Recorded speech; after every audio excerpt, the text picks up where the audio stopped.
Hello everybody and welcome back to Dirt Road Nation. I'm Zach. I'm Jake. We are the Dirt Road Men. Ooh, they do smell good though. Yeah, they do. We're here today to review the Jack Daniel's number 27 Gold. It's great.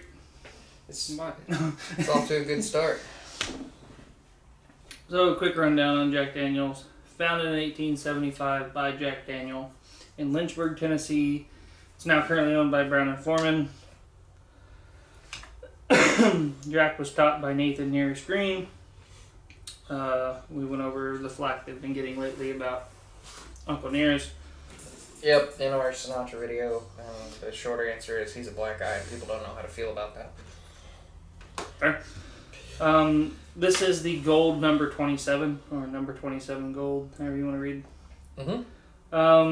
It's pretty much just regular Jack Daniel's at the beginning, but it is double charcoal filtered.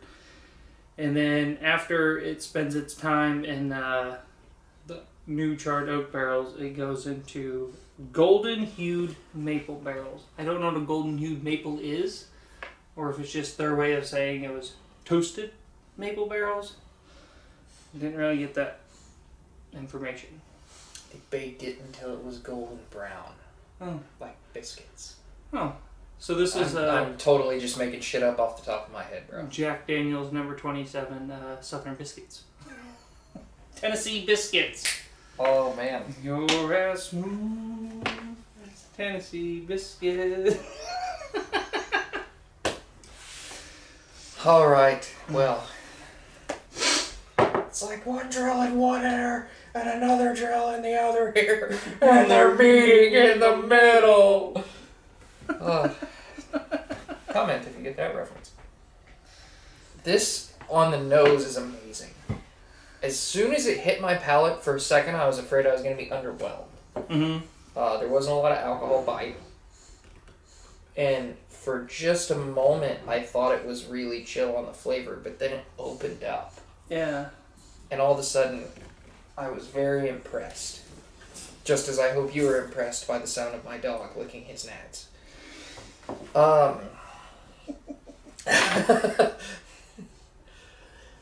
Anyway. Okay. I didn't know how to explain that noise away, so I decided to just jump right in. Okay, that's fine. There is kind of a sweet maple syrupy note. Here's the thing about this whiskey, though. This bottle cost me $115. You usually find it around here for in the $200 to $300 range. It is very similar to Gentleman Jack for that drastic price increase. Like 10 bottles of Gentleman Jack or this. I would probably go with the 10 bottles of Gentleman Jack. For sure. That said, you should try this at least once. Yeah. I expected it to taste like double oaked, basically Gentleman Jack. But the maple did provide a very sweet and different character. And there's normally this finish that I don't like on Jack Daniel's that goes away in Gentleman Jack and is not only not really in the Sinatra, but if it is present, I would say is perfected there. It's not present at all in this, but it has new, sweeter notes. It's very oily. I'm not a fan. Yeah, I am pleased with the different notes, but especially for this price point, I think I actually like the Sinatra better. Oh, I like the Sinatra better for sure. I am getting like a weird bitterness on the back end of it. Like on the aftertaste, not like on the back end of my throat, but The double charcoal, I think, takes away a lot of what could have been like a really good whiskey. And then even at only 40%, it feels hotter than it is. Like on the tail end. Yeah, on the tail end, it feels hotter, and which is sometimes nice, but with the double charcoal, it almost feels like it's watered down, but like they just watered it down to just straight grain alcohol. If I were to describe how I'm tasting this, it's like somebody watered down maple syrup to be drinkable with some like apple apricotish notes in there. Like apple vodka. Like a really cheap Oh, don't do that to me. apple vodka. Don't go back to it. And then you're going to find it, you're going to be mad at me. Okay, but there's not that awkward, nasty aftertaste that vodka always gives me.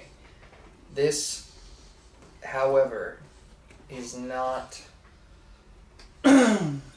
It disappoints me in two places. It disappoints me in the initial hit on your palate.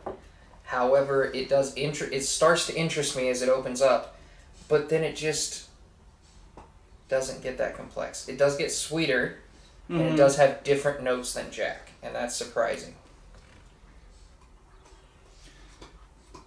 But yeah, I would go for 10 bottles of Gentleman Jack over, this. So. Trying to put into words what I'm thinking here. Yeah.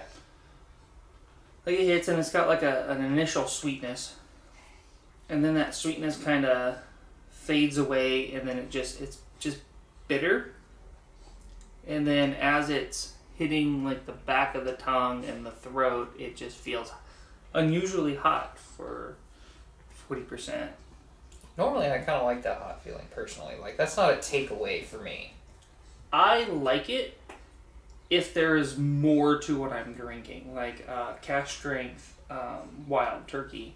Yeah, or Stag Junior is a wonderful example. Yeah. There's a very, very high alcohol burn, but there's also like an explosion of very powerful, sharp notes in it that is not in this. I doubt they'll ever do it, but I would like to try this at cask strength. Mm-hmm. It might have the same amount of alcohol burn, but monumentally more flavor. So we've tried all the Jacks now, I believe. All of the currently available Jacks. Yeah. Barrel Proof's my favorite. Yeah. Oh yeah. I think. Followed by Sinatra.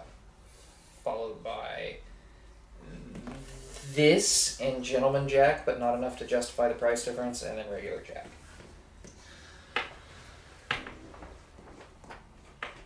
I think I would rather have regular Jack than that. Ooh. There's that aftertaste on the finish and the aftertaste on regular Jack I'm just not a fan of. Now, I do drink a lot of sweet things. Mm-hmm. Like I walked in carrying a sweet tea, and I walked up to the gas station and got a pack of smokes and a pop. So that might be why that may be why it's that bitterness that I'm disliking is so prevalent. Mm-hmm. Prevalent? That's word? Prevalent, yeah. Okay. It means it's like up in front, pretty much. That might be why I'm disliking it so much. Maybe if I only drink water today or one day and then tried it again, I might feel differently, but you don't expect bitterness from American whiskey. You expect it from like a Scotch. Especially like it like maple. It says it's aged in maple. I mean, I guess there is some bitterness that comes from wood and stuff, but it's been double mellowed or double filtered and then aged in maple. I'm thinking it's going to be sweeter than hell. Yeah. Now keep this in mind. Their mellowing process is charcoal. Yeah, it's charcoal. Which could contribute to that sugar bitterness. Yeah. So, I don't notice the bitterness as heavily as you do. But I'm at like a 7 with this. Which, if I were to factor in its price, which I normally try not to do, I'd be at like a 6. But I'm at like a 7 with this. Well, 5. I would rather have this over Kentucky Tavern. Mm-hmm. I would rather have that than Henry McKenna. Yeah, that's fair. But I would put this right on the same spot as the McKenna. 5. Yeah, so that puts us at a 6 for our overall rating. Luckily, I do have a glass of Sinatra right here, so. I gotta run back out to the truck. All right, unless you got anything else, till we see you again, I'm Zach. I'm Jake. And we are the Dirt Road Men. You know what this is going to be? I should have said this in the video. I won't cut this out. This is going to be the whiskey I keep put away for when people ask for special whiskey from me. And I know they're not whiskey people. Mm-hmm. So instead of casting pearls before swine, I will give them their appropriate food.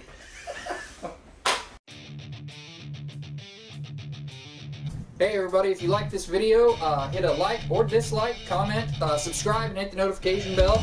And if you really like what we're doing, check us out over on Facebook where we post every day.